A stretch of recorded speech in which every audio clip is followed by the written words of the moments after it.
तुम्हाला माहितीये, जगातली सर्वात कठीण गोष्ट कोणती असेल तर ती आहे आपल्या मुलाला स्वतःहून अभ्यासाला बसवणं. अभ्यासाला बस, पुस्तकाकडे बघ, पाठांतर कर, हे शब्द ऐकले की आपल्या मुलांच्या अंगावर काटा येतो. पण कधी विचार केलाय का की जो मुलगा कॅरम खेळताना तासनतास एकाग्र होऊ शकतो, जो मुलगा यूट्यूबवरचे व्हिडिओ बघताना पापणीही लवत नाही, तोच मुलगा अभ्यासाच्या पुस्तकाकडे बघून जांभया का देतो? आज फायद्याचं बोलाच्या स्मार्ट पॅरेंटिंग सिरीजमध्ये आपण एका अशा गुपिताचा उलगडा करणार आहोत ज्याने तुमचं मूल अभ्यासाचा तिरस्कार नाही तर प्रेम करायला लागेल. आज आपण मुलाला पुस्तकी किडा नाही तर ज्ञानप्रेमी कसं बनवायचं हे पाहणार आहोत. ह्या व्हिडिओच्या शेवटी मी तुम्हाला एक अशी मॅजिक ट्रिक सांगणार आहे ज्याने तुमच्या घरातली अभ्यासाची कटकट कायमची थांबेल. मुलं अभ्यास का टाळतात? चला आधी हे समजून घेऊया की आपण पालक म्हणून कुठे चुकतो. 1. आपण अभ्यासाला एक इव्हेंट बनवलंय. दुपारी 4 वाजले की अभ्यासाला बसायचं, म्हणजे ते मुलासाठी एका शिक्षेसारखं होतं. 2. अभ्यासात व्हिज्युअलायझेशन नसतं. इतिहासातलं युद्ध किंवा गणितातलं प्रमेय हे फक्त कागदावरचे काळे शब्द असतात. मुलांच्या कल्पनाशक्तीला तिथे वाव मिळत नाही. 3. अपयशाची भीती, फिअर ऑफ फेल्युअर. जर मुलाला वाटलं की उत्तर चुकल्यावर आई ओरडणार आहे तर त्याचा मेंदू फ्रीज होतो. भीतीमध्ये शिकणं कधीच शक्य नसतं. 4. आपण त्यांना काय शिकायचं ते सांगतो, पण का शिकायचं ते सांगत नाही.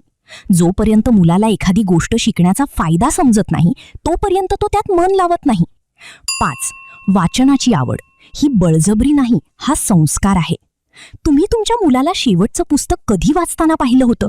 आणि त्यापेक्षा महत्त्वाचा प्रश्न, तुमच्या मुलाने तुम्हाला शेवटचं पुस्तक वाचताना कधी पाहिलं होतं? जर घरातले मोठे लोक दिवसभर रील स्क्रोल करत असतील तर मुलाला श्यामची आई वाचायला सांगणं हा त्याच्यावर अन्याय आहे. वाचनाची आवड लावण्यासाठी एक स्मार्ट ट्रिक वापरा. त्याला बेड टाईम स्टोरीज सांगा, पण गोष्ट सांगताना ती अर्धवट सोडा. त्याला सांगा, अरे पुढे काय झालं ते मलाही नीट आठवत नाहीये, पण ह्या पुस्तकात लिहिलंय बरं का. त्याच्या मनातली उत्सुकता त्याला स्वतःहून पुस्तक उघडायला लावेल. अभ्यासाची खोली, जागा कशी असावी? दी एन्व्हायरमेंट. तुमच्या मुलाची अभ्यासाची जागा कुठे आहे? डायनिंग टेबलवर, जिथे समोरून टीव्हीचा आवाज येतोय, किंवा बेडवर, जिथे बसल्यावर झोप येते? अभ्यासाची गोडी लावण्यासाठी वातावरण निर्मिती खूप महत्त्वाची आहे. लाइटिंग, तिथे पुरेसा उजेड हवा. मोबाईल फ्री झोन, पालकांनीही त्या खोलीत मोबाईल नेऊ नये. कलर सायकॉलॉजी, अभ्यासाच्या जागी फिकट निळा किंवा फिकट हिरवा रंग असेल तर एकाग्रता वाढते, किंवा पांढरा कलर जो जागेला प्रकाशमान बनवेल. तुम्हाला वाटतंय का की हे सर्व करण्यासाठी खूप पैसे लागतात? मुळीच नाही. एक साधा कोपरा जिथे मुलाची आवडती पुस्तकं आणि काही रंगीत पेनं असतील तरीही काम होतं. मुख्य म्हणजे त्या जागेचा संबंध आनंदाशी असायला हवा, ओरडण्याशी नाही. पुढे जाण्यापूर्वी तुम्हाला आमची ही स्मार्ट पॅरेंटिंग सिरीज आवडली असेल तर फायद्याचं बोलाला सबस्क्राईब नक्की करा.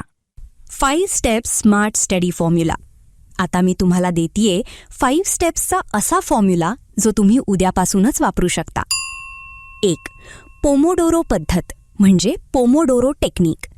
मुलाला सलग 2 तास बसवू नका. 25 मिनिटे अभ्यास आणि 5 मिनिटे ब्रेक. या 5 मिनिटांत त्याला हसायला, उड्या मारायला किंवा गाणं ऐकायला द्या. यामुळे मेंदू फ्रेश राहतो. 2. टीचिंग बॅक म्हणजे त्याला शिकवणे. त्याला सांगा, आज तू जे शिकलास ते मला शिकव. जेव्हा एखादं मूल दुसऱ्याला शिकवतं तेव्हा त्याचे 90% कन्सेप्ट क्लिअर होतात. 3. व्हिज्युअल लर्निंग म्हणजे दृश्य शिक्षण. गणिताचे पाढे भिंतीवर लावण्यापेक्षा ते तालासुरात म्हणा. भूगोलाचा अभ्यास नकाशावर करा. 4.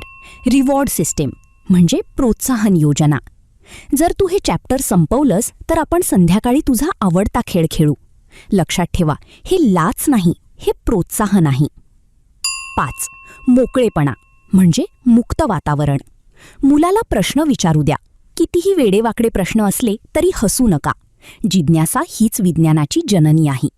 The magic trick, the curiosity box.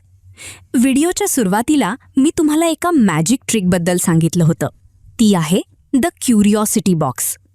घरात एक छोटा बॉक्स ठेवा.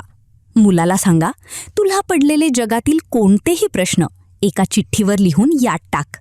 मग रविवारी आपण एकत्र बसून गुगलवर किंवा पुस्तकात त्याची उत्तरे शोधूया. जेव्हा मूल स्वतःहून प्रश्नांची उत्तरं शोधायला लागतं, तेव्हा त्याला कळतं की अभ्यास म्हणजे फक्त परीक्षेत मार्क मिळवणं नसून जगाला समजून घेणं आहे. ही छोटीशी सवय तुमच्या मुलाला आयुष्यात खूप पुढे नेईल.